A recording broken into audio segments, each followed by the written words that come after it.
Hello guys, welcome back to the channel commerce mania. I hope you guys are doing absolutely fine. तो आज हम बात करने वाले हैं अपने चैप्टर नंबर 4 प्लानिंग के इंपॉर्टेंस और लिमिटेशंस के बारे में। लास्ट वीडियो में मैं प्लानिंग के कॉन्सेप्ट को, उसकी मीनिंग को और उसके फीचर्स को डिस्कस कर लिया। तो अगर वो वीडियो नहीं देखा है और इस वीडियो को समझना है तो प्लीज उस वीडियो को जाकर जरूर देखें, क्योंकि बहुत मेहनत से बनाया है। और आज हम बात करने वाले हैं प्लानिंग और इंपॉर्टेंस के और प्लानिंग के कुछ लिमिटेशंस के। चलिए शुरू करते हैं।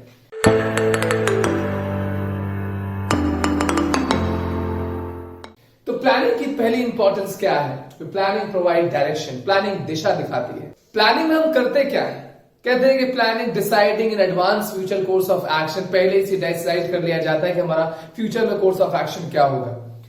ऑर्गेनाइजेशन में each and every employee knows well in advance what all they have to do. यानी मैनेजर हर एम्प्लॉय को कल क्या करना है, उस पर्टिकुलर गोल के लिए उनकी रिस्पॉन्सिबिलिटी क्या क्या होने वाली है, वो सारी चीजें मैनेजर जब प्लान चॉक आउट करता है तो तैयार कर लेता है। और एक एग्जांपल की बात करते हैं, लाइक हम जब भी कोई फंक्शन ऑर्गेनाइज करते हैं तो जो फंक्शन हम कल ऑर्गेनाइज करने वाले हैं उसकी प्लानिंग हम आज कर लेते हैं। और हर इंडिविजुअल को, हम हर एम्प्लॉय को, हर एक पर्सन को हम एक पर्टिकुलर टास्क असाइन करते हैं ताकि कल he must be knowing what all he और शी हैज टू डू। तो प्लानिंग डायरेक्शन किस चीज को देता है? प्लानिंग डायरेक्शन देता है एम्प्लॉयज के एफर्ट को। बात करते हैं planning reduces risk of uncertainty. Planning uncertainty से होने वाले रिस्क यानी लॉस को, यानी नुकसान को कैसे रिड्यूस करती है? आई हैवंट रोट रिमूव, मैंने रिमूव नहीं लिखा है, मैंने रिड्यूस लिखा हुआ है। तो बात करते हैं कि कैसे भाई प्लानिंग हमारे अनसर्टेनिटी से होने वाले रिस्क को कम करती है। हम प्लानिंग जब भी करते हैं तो फ्यूचर में होने वाले इवेंट्स को, फ्यूचर में होने वाली चीजों को हम एंटिसिपेट करने की कोशिश करते हैं। Manager try to anticipate, try to forecast all the possible happening events। यानी मैनेजर फ्यूचर में होने वाले सारे हैपनिंग इवेंट्स को एंटिसिपेट करता है। फ्यूचर में क्या क्या पॉसिबिलिटीज है, उन सारे चेंजेस को, उन सारे हैपनिंग को मैनेजर प्रिडिक्ट करता है, फोरकास्ट कर लेता है। And as per those prediction, as per those anticipation plan बनाया जाता है। ये तो वही बात हुई ना कि अगर हम पहले से ही देख लेंगे कि अगर मौसम खराब है तो हमने एंटिसिपेट कर लिया कि मौसम खराब है and there may be possibility of having a heavy rain. अगर हमने पहले से ही आसमान देख लिया और हमें लग रहा है कि आसमान में बादल काले हैं और ये एक हमारे अंदर से एक आवाज आ रही है कि बारिश हो सकती है, तो अपने साथ छाता पहले ही कैरी करके ले सकते हैं। क्योंकि हम बारिश को तो होने से रोक नहीं सकते, लेकिन हाँ, छाता लेके हम उस बारिश से होने वाले नुकसान को खुद पर से बचा सकते हैं। तो प्लानिंग अनसर्टेनिटी से होने वाले रिस्क को कंप्लीटली रिमूव नहीं करती, रादर प्लानिंग कम कर देती है। नाउ द क्वेश्चन इज कि प्लानिंग कैसे कम कर सकती है अनसर्टेनिटी से होने वाले रिस्क को? Because manager anticipate all the future events and all the future happenings well in advance and as per the anticipation, जो फोरकास्ट उसने किया है, जो प्रिडिक्शन उसने फ्यूचर को लेकर किया है, उस प्रिडिक्शन के बेसिस पर ऑलरेडी एक प्लान बना लिया जाता है। तो जब भी वो हैपनिंग, जब भी वो इवेंट्स ऑकर होता है, जब भी वो अनसर्टेनिटी ऑकर होती है, तो उससे होने वाले रिस्क को हम कम कर लेते हैं। And how it is possible? Because planning में मैनेजर क्या करता है? मैनेजर फ्यूचर इवेंट्स को एंटिसिपेट करता है और प्रिडिक्ट करता है। हमारा थर्ड इंपॉर्टेंस है planning reduces overlapping and wasteful activity. Overlapping means duplicacy, जब एक ही चीज दो लोगों के द्वारा एक ही टाइम पर कर ली जाए। when two people that have done two things at the same time, एक ही साथ जब दो चीजें कर ली जाती हैं तो उसे ओवरलैपिंग कहते हैं। और ये ओवरलैपिंग क्यों हो जाती है? मान लीजिए कि अगर आपके स्कूल में, अगर आपके टीचर ने आपको कोई भी एक पर्टिकुलर प्रोजेक्ट नहीं दिया एंड ही और she have asked all the teachers to, all the students to prepare the project by themselves, the topic they want, they can make the project on that topic। तो there may be possibility, वहां पर ये possibility हो सकती है कि एक ही जैसा प्रोजेक्ट 10 लोग बना के बैठे हो। क्यों? क्योंकि ऑलरेडी वेल डिफाइन नहीं किया गया कि किसको कौन सा प्रोजेक्ट बनाना है। तो प्लानिंग में सारी चीजें हर एम्प्लॉय को पता होता है कि उसका टास्क क्या है, उसकी रिस्पॉन्सिबिलिटी क्या है, और हर पर्सन, हर एम्प्लॉय की रिस्पॉन्सिबिलिटी दूसरे एम्प्लॉय की रिस्पॉन्सिबिलिटी बहुत वेरी करती है। तो प्लानिंग में ओवरलैपिंग और एक्टिविटी वेस्ट होने के चांसेस क्यों नहीं होते? Because all the things are well and clearly stated in advance to all the employees. सारे एम्प्लॉयज को पता होता है कि उनको क्या काम करना है। तो डुप्लीकेसी होने के chance, there may be a less chance कि two people have done the same task. तो वहां पर ये बहुत कम सिचुएशन होती है जहां पर दो लोग एक ही जैसा काम करके बैठे हो, उनकी एक्टिविटी वेस्ट हो जाती है। लेकिन प्लानिंग में ऐसा कुछ नहीं होता, क्योंकि मैनेजर हर इंडिविजुअल को एक इंडिविजुअल टास्क असाइन करता है which is totally different from the task which has been given to other employee. तो प्लानिंग में ओवरलैपिंग यानी एक्टिविटीज की डुप्लीकेसी और एक्टिविटीज के वेस्ट जाने के चांसेस नहीं होते, क्योंकि मैनेजर सारी चीजें वेल इन एडवांस हर एम्प्लॉयज को बता देता है। नेक्स्ट हम बात करते हैं प्लानिंग इनोवेटिव आइडियाज को प्रमोट करता है। हम जानते हैं, मैंने आपको बताया था, हमने अपनी लास्ट वीडियो में डिस्कस किया था कि प्लानिंग एक मेंटल एक्सरसाइज है।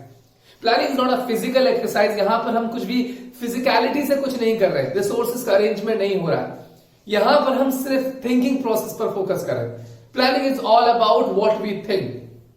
Planning is a mental exercise जहां पर हम अपने इंटेलेक्ट का, अपने पोटेंशियल का यूटिलाइज करके फ्यूचर में होने वाली चीजों को एंटिसिपेट करते हैं। जब आप प्लान बनाते हैं तो आप सिर्फ कुछ करते नहीं, आप सिर्फ सोचते हैं, सारी पॉसिबिलिटी सोचते हैं, सारे ऑल्टरनेटिव सोचते हैं, उन ऑल्टरनेटिव्स पर फोकस करते हैं और सारी चीजें चॉकआउट करते हैं। तो प्लानिंग हमेशा इनोवेटिव आइडियाज प्रोड्यूस क्यों करता है और कैसे करता है? क्योंकि प्लानिंग एक थिंकिंग प्रोसेस है। प्लानिंग एक थिंकिंग प्रोसेस है। Planning gives the opportunity to the manager to think differently. Ideas real shape लेते हैं, ये वर्ड बहुत ध्यान से समझिएगा। Planning is the function where ideas can take the shape of concrete plan, where the idea can take the shape of real plan, जहां पर idea जो है वो रियलिटी में कन्वर्ट होते हैं। तो प्लानिंग इनोवेटिव आइडियाज कैसे प्रमोट कर रहा है? क्योंकि प्लानिंग एक थिंकिंग प्रोसेस है। प्लानिंग मैनेजर को पुश करता है that he should have to think in a different way when he predict, when he anticipate all the possibility, when he decide the course of action, when he focus on the alternative. वो alternative पर focus करता है, future में होने वाली सारी चीजों को एंटिसिपेट करता है, and as per the anticipation he make an idea, he make a plan. तो planning helps in promoting innovative idea, क्योंकि एक थिंकिंग प्रोसेस है, and when we think we will definitely get an idea. Then हम last part करते हैं, planning establishes standard for controlling. Controlling क्या है? Controlling है कंपैरिजन। कंपेयर करना हमारी एक्चुअल परफॉर्मेंस को हमारी प्लान परफॉर्मेंस से, कंपेयर करना कि हमने क्या किया और हमसे क्या कहा गया था। तो इस कंपैरिजन के प्रोसेस को कंट्रोलिंग कहते हैं। तो आप यार एक चीज ये बताओ कि अगर मैंने तुमसे किसी चीज को करने के लिए कहा ही नहीं होगा, if I haven't plan anything on you, तो जो तुम करके लेके आए मैं कंपैरिजन कैसे कर सकता हूं? अगर मैंने तुम्हें कोई भी सब्जेक्ट पर कोई होमवर्क नहीं दिया, and I haven't asked you कि तुमको 10 क्वेश्चन करने हैं या 20 क्वेश्चन करने हैं या 30 क्वेश्चन करने हैं, और अगर तुम 10 कर लेके आ गए, तो मैं कैसे कंपेयर करूंगा कि तुमने जितना किया है वो सफिशिएंट है या नहीं, अनटिल अनलेस मैं तुम्हें बताऊं नहीं कि तुम्हें करना कितना है। तो हमें क्या करना है, कितना करना है, ये सब कहां होता है? प्लानिंग में। तो कंट्रोलिंग के लिए, यानी comparison of actual performance with plan performance, actually में क्या किया, प्लान कितना किया गया था, इस कंपैरिजन के प्रोसेस को हम कंट्रोलिंग कहते हैं। लेकिन कंपैरिजन तभी तो हो सकता है जब कोई स्टैंडर्ड हो, और स्टैंडर्ड कहां सेट किए जाते हैं? प्लानिंग में। तो अगर प्लानिंग नहीं होगी तो कंट्रोलिंग के लिए जो स्टैंडर्ड है वो एस्टैब्लिश यानी सेट हो ही नहीं पाएंगे। तो कंट्रोलिंग यानी कंपैरिजन बिना प्लानिंग के पॉसिबल नहीं है। इसलिए हम आगे बढ़ेंगे कि कंट्रोलिंग प्लानिंग के बिना अधूरी है, क्योंकि कंट्रोलिंग के लिए स्टैंडर्ड होना बहुत जरूरी है, और इस स्टैंडर्ड के अगेंस्ट हम इंडिविजुअल एम्प्लॉयज की परफॉर्मेंस को कंपेयर करने वाले हैं। In the absence of standard there is no need of controlling. Controlling की कोई नीड ही नहीं होगी।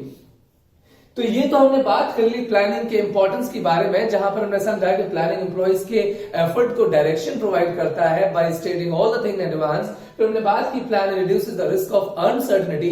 अनसर्टेनिटी से होने वाले रिस्क यानी लॉस को प्लानिंग कैसे रिड्यूस करती है? Because manager anticipate and predict all the future possibility in advance, और उन्हीं फ्यूचर पॉसिबिलिटीज, उन्हीं एंटिसिपेशन के बेसिस पर पहले से ही प्लान बना लेता है। देन हम बात करते हैं कि प्लानिंग ओवरलैपिंग और वेस्टफुल एक्टिविटीज को कैसे रिड्यूस करता है, क्योंकि मैनेजर हमारे हर एम्प्लॉयज को वेल इन एडवांस बता देते हैं what all they all are responsible for. फिर हमने बात की कि प्लानिंग इनोवेटिव आइडियाज को प्रमोट करता है, because planning is a thinking process and managers are not doing anything, they just think, and when they think they get the idea. And planning establishes standard for controlling. Controlling के लिए planning standard establish करने का काम करती है। अब हम बात करते हैं प्लानिंग के लिमिटेशन के बारे में। ऐसा नहीं है कि प्लानिंग के बहुत सारे इंपॉर्टेंस है, प्लानिंग की बहुत ज्यादा यूटिलिटी है, बहुत सारी यूटिलिटी है जो गोल को अचीव करने में और तमाम सारी चीजों में हेल्प करती है, बट स्टिल प्लानिंग के कुछ कॉन्स भी है, प्लानिंग के कुछ अपने नेगेटिव एस्पेक्ट भी है। और वो नेगेटिव एस्पेक्ट यानी लिमिटेशन क्या है कि planning leads to rigidity. Planning rigid होती है। मैं आपको बताऊं प्लानिंग क्यों। पहली चीज आप ये समझ लीजिए कि 3 लेवल होते हैं, टॉप, मिडिल और लो। प्लान बनाने का काम करता है टॉप लेवल और इसे इंप्लीमेंट करता है मिडिल लेवल। मिडिल लेवल का काम सिर्फ इंप्लीमेंट करना है, बनाना नहीं है। अब देखिए प्लानिंग रिजिड कैसे हो जाती है। तो प्लान बनाया टॉप लेवल ने है और टॉप लेवल ने मिडिल लेवल से सिर्फ इंप्लीमेंट करने के लिए कहा है। हम ये भी जानते हैं कि प्लानिंग इंटरनली होती है लेकिन एक्सटर्नल एनवायरनमेंट में अप्लाई की जाती है। और थर्ड चैप्टर में हमने समझा था कि external environment is known as business environment, और वो बिजनेस एनवायरनमेंट, वो एक्सटर्नल एनवायरनमेंट, वो हमारी ऑर्गेनाइजेशन का बाहर का एनवायरनमेंट जिस पर हमारा कंट्रोल नहीं है, जो बहुत डायनेमिक है, जो वक्त के हिसाब से बदलता रहता है। तो प्लानिंग इंटरनली होती है एक्सटर्नली इंप्लीमेंट करने के लिए, यानी इंटरनली हम उसको बनाते हैं ताकि हम एक्सटर्नल एनवायरनमेंट में उसको अप्लाई कर सकें। लेकिन एक्सटर्नल एनवायरनमेंट तो क्या है, डायनेमिक है, जो तेजी से बदल रहा है।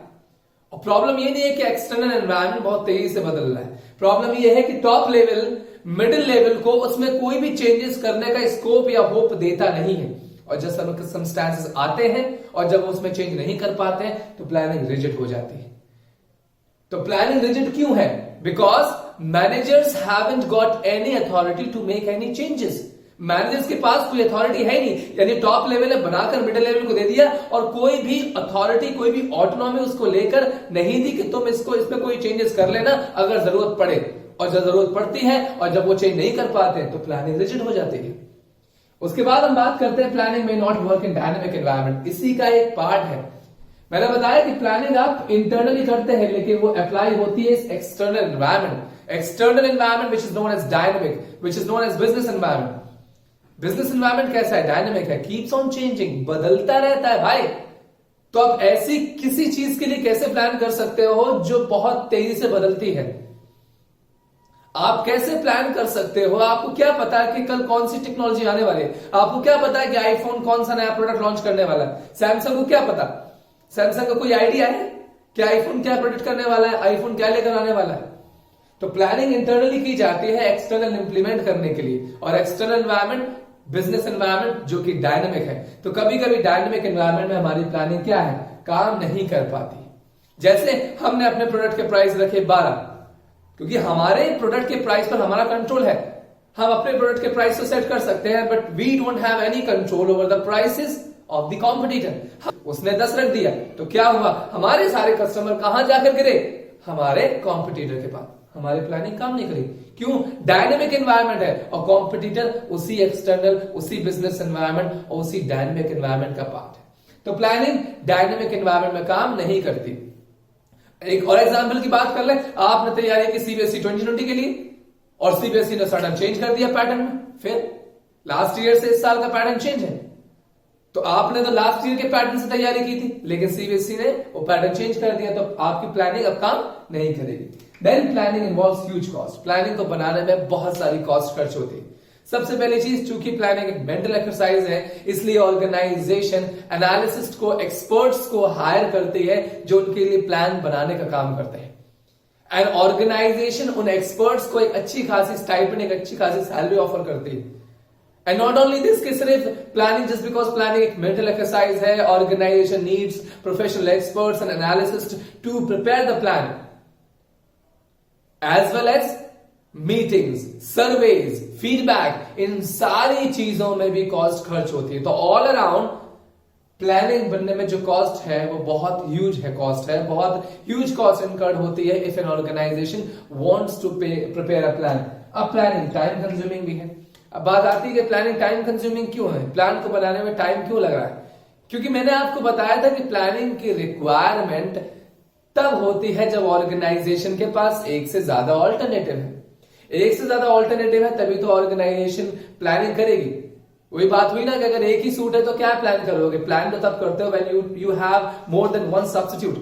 जब एक से ज्यादा सूट होंगे तभी तो आप प्लान करोगे, और एक से ज्यादा सूट होंगे तो आप प्लान करोगे, आप ये देखोगे कौन सा ज्यादा अच्छा लग रहा है और कौन सा ज्यादा अच्छा लग रहा है। इसके लिए आप क्या करोगे, आप हर सूट को ट्राई करके देखोगे, और हर सूट को ट्राई करना to find the best one time consuming तो है। तो सारे ऑल्टरनेटिव्स को कंपेयर किया जाता है, इवैल्यूएट किया जाता है और बेस्ट वन को सेलेक्ट किया जाता है। तो सारे अल्टरनेटिव्स को इवैल्यूएट करने में जो टाइम लगता है वो बहुत ज्यादा है। तो प्लानिंग ह्यूज कॉस्ट के साथ साथ planning is also time consuming because various alternatives are being evaluated in order to find the best alternative. Then planning reduces creativity. अब क्रिएटिविटी किसकी, of middle level managers. Middle level के managers की creativity planning कैसे reduce कर रही है। मैंने आपको बताया था टॉप लेवल प्लान बनाता है और मिडिल लेवल को इंप्लीमेंट करना होता है। मिडिल लेवल को कोई अथॉरिटी नहीं दी गई थी so that they can make any changes in the planning, और इसी वजह से प्लानिंग रिजिड हुई थी। अब एक चीज ये बताइए कि मैं जानता हूं कि ये प्लान में चेंज करने से मैं ऑर्गेनाइजेशन को बेनिफिट पहुंचा सकता हूं, लेकिन जस्ट बिकॉज मेरे पास तो कोई अथॉरिटी नहीं है तो मेरी क्रिएटिविटी क्या होगी, रिड्यूस हो जाएगी। तो planning reduces the creativity of middle level managers because they don't have any authority, उनके पास कोई अथॉरिटी नहीं होती प्लान में चेंज करने की, even know they know the changes are best. तो जस्ट बिकॉज प्लानिंग में टॉप लेवल मैनेजर्स बना के सिर्फ हमारे मिडिल लेवल को प्लान दे देते हैं, all they have to do उनको इंप्लीमेंट करना होता है।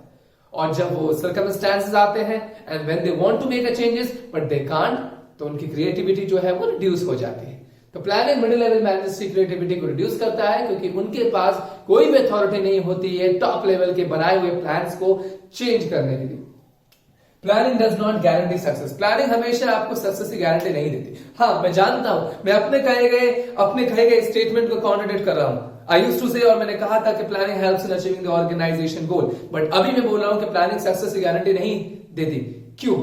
क्योंकि प्लानिंग में मैनेजर जब भी प्लानिंग करते हैं ना किसी गोल को अचीव करने के लिए, तो अपने पास्ट एक्सपीरियंस को यूज करते हैं।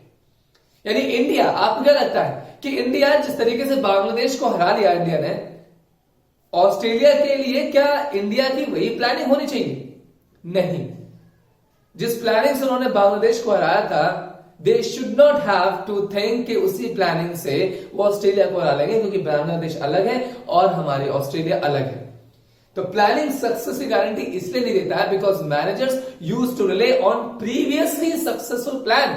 मैनेजर्स हमारे प्रीवियसली सक्सेसफुल प्लान को यूज करते हैं एज अ बेस, और उस प्रीवियसली सक्सेसफुल प्लान के बेसिस पर वो नई प्लानिंग बनाते हैं। लेकिन इसका मतलब ये नहीं है the plan that works in past will also work in future, कि अगर पास्ट में अगर 2 दिन पढ़ने से अगर आपने प्री बोर्ड फर्स्ट में 90% ले आए, तो ये जरूरी नहीं है कि फिर 2 घंटे पढ़ने से आप प्री बोर्ड सेकंड में या फिर बोर्ड में आप 90% ले आए। क्यों? क्योंकि बिजनेस एनवायरनमेंट डायनामिक है, चीजें बदलती रहती हैं। तो सेम प्लानिंग से आप हर गोल अचीव नहीं कर सकते, इसलिए प्लानिंग सक्सेस की गारंटी नहीं देता। Why planning doesn't guarantee success? क्योंकि मैनेजर्स अपने प्रीवियसली यूज प्लान को यूज करते हैं नए गोल को अचीव करने के लिए। तो आज हमने बात की प्लानिंग के इंपॉर्टेंस और प्लानिंग के लिमिटेशन के बारे में। अगर आपको इस टॉपिक से रिलेटेड कोई भी डाउट है तो please do right in comment box. और अगर आपको ये वीडियो पसंद आया तो प्लीज इसे ज्यादा से ज्यादा शेयर कीजिए। बहुत मेहनत लगती है, हमारी मेहनत तभी अप्रिशिएट होती है जब हम आपके लाइक्स को अपने चैनल पर देखते हैं, आपके व्यूज को अपने चैनल पर देखते हैं। तो ज्यादा से ज्यादा इस वीडियो को शेयर कीजिए, और अगर आपने अभी तक हमारे चैनल को सब्सक्राइब नहीं किया है तो प्लीज यार सब्सक्राइब जरूर करना और बेल आइकन को दबाना बिल्कुल मत भूलना। और हाँ, आप हमें इंस्टाग्राम पर भी फॉलो कर सकते हैं, हमारा इंस्टाग्राम अकाउंट है कॉमर्स मेरिया। Thank you, have a nice day, God bless.